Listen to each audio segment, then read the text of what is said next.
جب آنکھوں سے سجدے بہنے لگے تو قبولیت کے سمندر میں ضرور ہلچل ہوتی ہے۔ محبت دلوں پر وہ کام کرتی ہے جو صابن جسم پر اور آنسو روح پر کرتے ہیں۔ روحانیت سکھائی نہیں جا سکتی، پڑھائی نہیں جا سکتی، اختیار کی جاتی ہے۔ انسان ہر فکر اپنے ذمے لے لیتا ہے، ان کاموں کی بھی جو اس کے اختیار میں نہیں۔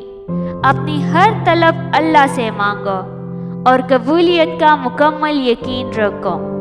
میں نے بابا جی سے پوچھا، بچہ جب غلطی کرتا ہے تو ماں کی گود میں چھپ جاتا ہے، اللہ پاک جو 70 ماؤں سے زیادہ پیار کرتا ہے اس کی گود کہاں ہے؟ بابا جی نے فرمایا، توبہ اس کی گود ہے، اس میں پناہ لو۔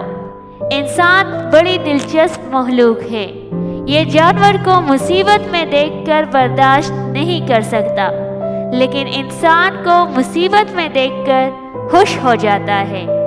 ہمیں خلوص اور اچائی اپنے الفاظ میں نہیں، اپنی نیت اور فطرت میں پیدا کرنی چاہیے تاکہ ہم لوگوں کے عیب نہیں، خوبیاں دیکھ سکیں۔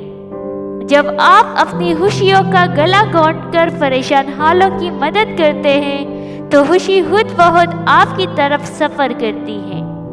جب کوئی احمق شخص آپ سے کسی رائے کا طلبگار ہوتا ہے تو اس کی یہ آرزو ہوتی ہے کہ آپ اس کو وہی رائے دیں جو اس کے ذہن میں ہے۔ محبت کسی کے لیے جان قربان کرنا نہیں، کیونکہ یہ جان تو اللہ کی امانت ہے۔ ہمارے پاس محبت تو کسی کی رضا اور خوشی کے لیے اپنی رضا اور خوشی قربان کرنے کا نام ہے۔